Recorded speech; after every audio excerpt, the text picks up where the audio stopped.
Video ini khusus buat kalian yang ngerasa hidup kalian tuh berantakan, hidup kalian hancur, dan kalian nggak tahu harus kemana, dan kalian nggak tahu harus ngapain. Nah, tapi aku mau bilang bahwa ini tuh bukan berarti 100% bakal memperbaiki hidup kalian lah ya. Ini cuman sekedar dari pengalaman aku aja, dan paling enggak ini tuh 20 atau 30% lah ya dari 100% hidup kalian yang berantakan tuh 30%-nya itu bisa diperbaiki lah. Nah, sebenarnya aku tuh nemu inspirasi ini tuh waktu ngelihat quotes dari film. Judulnya itu adalah The Boy, The Mole, The Fox, and the Horse. Jadi kalau nggak salah ini ada bukunya juga. Dan si quotesnya tuh bilang gini, katanya, I cannot see a way through, said the boy. Can you see your next step?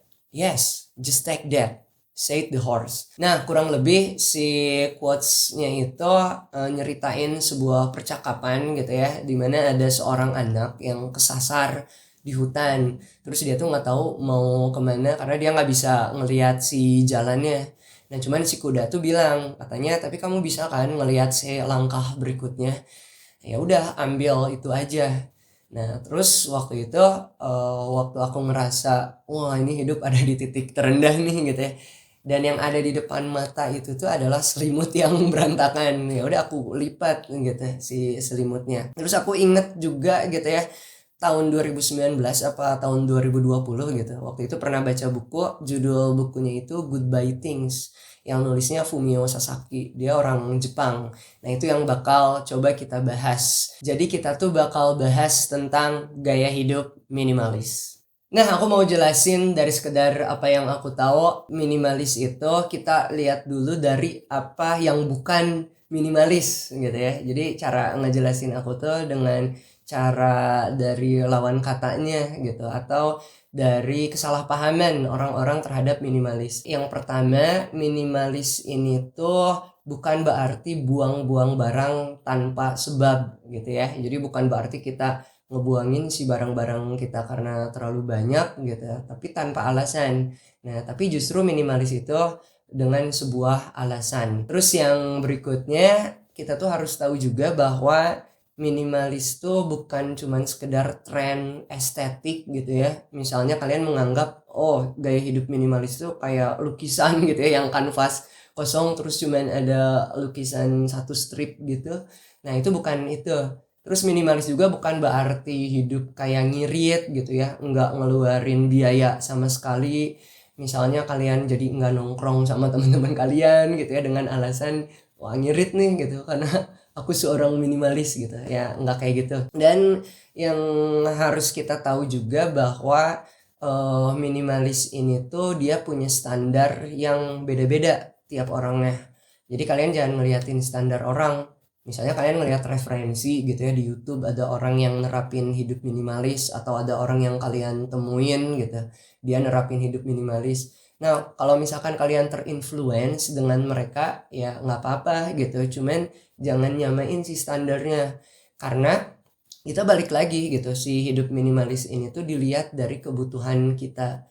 Nah, ada orang yang nerapin gaya hidup minimalis tuh nggak mau punya apa namanya kompor gitu ya, nggak mau punya magicom karena dia makannya itu di luar gitu. Nah, si Fumio Sasaki juga kalau nggak salah kayak gitu. Nah, tapi kalau aku sendiri ya butuh gitu ya, berarti itu aku butuhkan gitu, dan yang nggak aku butuhin baru aku minimalis. Nah, langsung aja lah, aku nggak mau lama-lama ya. Jadi ada metode untuk nerapin gaya hidup minimalis ini tuh, nama metodenya itu adalah streamline. Jadi si streamline ini tuh sebenarnya dia kayak akronim yang setiap hurufnya itu tuh ada artinya. Langsung aja ya, yang pertama itu adalah start over. Jadi start over ini langkah pertama kita mulai, kita harus dengan penuh kesadaran dan penuh dengan pertimbangan apa niat kita untuk nerapin si hidup minimalis ini. Pertimbangannya apa gitu ya, kita mau nggak komitmen untuk nerapin ini, dan kita juga harus mulai tahu manfaatnya apa nanti buat kita. Nah, kalau misalkan kalian udah fix gitu ya, kalian bisa lanjut ke langkah berikutnya. Yang berikutnya itu adalah T. T for trash, treasure, or transfer. Nah, yang pertama trash. Kalian tau lah ya, trash tuh sampah, barang yang udah bener-bener nggak kepake. Itu mendingan kalian buang aja gitu, masukin ke trash bag gitu misalnya, kayak kertas-kertas yang udah nggak kepake atau misalkan kolor kalian yang udah bolong gitu. Nah itu ngapain lah gitu ya, dipakai enggak gitu, mau dikasihin ke orang juga itu udah nggak layak. Terus yang kedua itu adalah treasure. Jadi treasure ini tuh barang yang masih kita butuhkan dan layak gitu ya untuk ada di ruangan kita. Kalau aku tuh ngebagi lagi jadi 3 bagian. Jadi ada barang fungsional, ada barang dekoratif, sama barang emosional. Nah, kalau barang fungsional tuh ya artinya dia barang yang punya nilai fungsi. Dia barang-barang yang misalkan menunjang kita untuk melakukan suatu kegiatan gitu ya, dan dia memang secara intens tuh dipakai, misalnya kayak kompor gitu buat masak, komputer buat belajar, buat kerja. Nah itu tuh barang fungsional. Terus berikutnya itu ada barang dekoratif. Kalau barang dekoratif tuh dia punya nilai estetika gitu ya, contohnya ya kayak pajangan-pajangan lah, tapi dia biasanya nggak punya nilai fungsi. Kalau aku sendiri tuh lebih suka meminimalisir ini. Misalnya aku cuman punya tanaman artifisial dan itu pun cuman 4 biji. Karena menurut aku si space yang kosong aja tuh udah estetik gitu ya. Dan yang berikutnya itu adalah barang emosional. Nah, kalau barang emosional ini tuh sebenarnya dia bisa aja barang fungsional, bisa aja barang dekoratif. Nah, cuman bedanya dia itu punya nilai emosi gitu ya, atau nilai afeksi gitu misalnya. Contohnya kayak barang-barang yang dikasih sama orang-orang yang kita anggap berharga atau sama orang-orang yang kita cintai. Nah, ini tergantung nih, tergantung kalian ya. Kalau aku ada 2 tips. Tips yang pertama itu adalah ya kalian simpen di satu space yang memang semua barang-barang emosional tuh ada di satu tempat. Nah, dengan arti bahwa barang itu tuh memang berharga gitu ya, ada nilainya. Jadi kita tempatin di tempat yang khusus. Tapi kalau aku sendiri tuh nggak suka memajang itu, jadi mendingan dimasukin ke dus aja. Ya tapi si dusnya rapih gitu ya, dimasukin ke storage room. Nah kebetulan rumah aku tuh kan cuman ada 2 ruangan. Jadi yang satu tuh ya kamar, tempat kerja gitu, semuanya ngegabung di dalam satu ruangan. Yang satunya lagi tuh storage room, tapi storage roomnya juga rapi. Nah barang emosional tuh aku simpan di sana. Jadi kalau misalkan sewaktu-waktu aku mau nostalgia gitu ya, ya tapi nggak sekedar nostalgia gitu, misalnya itu tuh buat mengingatkan aku bahwa di momen tertentu tuh aku pernah belajar sesuatu, dan itu tuh yang ngebuat aku masih berdiri gitu ya sampai sejauh ini. Yang berikutnya itu adalah transfer. Jadi transfer ini tuh barang yang masih layak tapi udah nggak kita butuhin. Jadi mendingan kita jual atau kita sedekahin aja. Yang berikutnya itu adalah R, reason for each item. Jadi setiap barang tuh punya alasan untuk dimiliki. Nah sebenarnya ini udah kejawab lah ya sama si 3 yang tadi. I, everything in its place. Jadi setiap barang tuh harus punya tempatnya masing-masing. Ya, contohnya misalkan buku gitu ya, kalian simpen di rak buku, kalau habis pakai itu ya simpen lagi di sana. Jangan sampai tergeletak di lantai gitu, atau misalkan jadi alas kopi gitu ya. Ada di mana-mana, ya jangan sampai kayak gitu. All surface clear. Jadi pastiin semua permukaan tuh bersih. Entah itu meja, entah itu lantai, entah itu lemari. Kita tuh harus mastiin semuanya bersih. M for modules. Jadi ini tuh ruang. Misalnya ya, kayak kalau kita mau beli barang tuh harus dipikirin dulu mau disimpannya di mana. Jadi harus ada tata letaknya. Misalnya aku pengen beli cermin gitu ya yang full body, tapi kalau misalkan aku bingung masangnya di mana, ya mendingan jangan dulu belilah gitu ya. Terus L for limits. Limits tuh batasin. Jadi kita tuh batasin barang yang mau kita punya tuh berapa jumlahnya, kuantitasnya.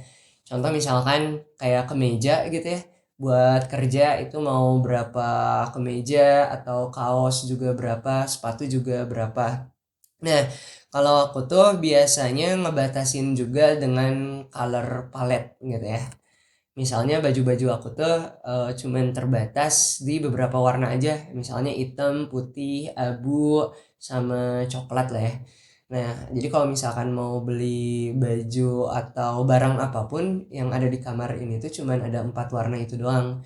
Nah, karena biar nggak rumek gitu ya si kamar tuh jadi kayak lebih tertata lah. If one comes, one goes out. Jadi kalau satu barang masuk, satu barang tuh harus keluar. Nah, contoh misalkan aku pengen upgrade speaker monitor buat mixing gitu ya. Kalau mau beli yang baru ya berarti yang ini harus dijual. Tapi ya tergantung kebutuhan dan tergantung si limitsnya yang tadi gitu ya. Kita mau punya speaker tuh berapa kuantitasnya. Sebenarnya ya sepasang cukup lah. Berarti kalau aku mau upgrade yang ini harus dijual. Terus N for narrow down. Nah, ini tuh menekan daripada kita menambah tuh lebih baik mengurangi. Contohnya misalnya daripada kita beli banyak barang gara-gara tergiur flash sale gitu ya. Biasanya kan kita kayak gitu.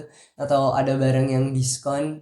Tapi daripada beli diskon barangnya kurang banyak cepat rusak. Nah, itu ngapain? Kalau aku tuh prinsipnya mendingan beli satu lebih mahal nggak apa-apa tapi dia lebih bagus, lebih awet gitu ya daripada banyak tapi ya jelek gitu. Ngapain? Mending si uangnya ditabung dulu buat beli barang yang satu itu tapi bagus. Dan yang terakhir itu everyday maintenance. Jadi ini tuh kita harus punya jadwal, nggak boleh males buat beres-beres. Ini emang effort di awalnya doang. Kalau menurut aku ya, nerapin si hidup minimalis tuh ya kayak tadi kita nge-decluttering dulu, memilah si barang sesuai kategori. Tapi kalau misalkan udah jalan, ya gampang gitu. Kita cuman beres-beres lap-lap doang gitu ya. Nyimpen barang pada tempatnya aja dan itu tuh simple. Nah, itu aku udah jelasin ya metode streamline yang ya mudah-mudahan kalian bisa terapin lah gitu kalau kalian lagi ngerasa kacau. Tapi ada satu hal yang harus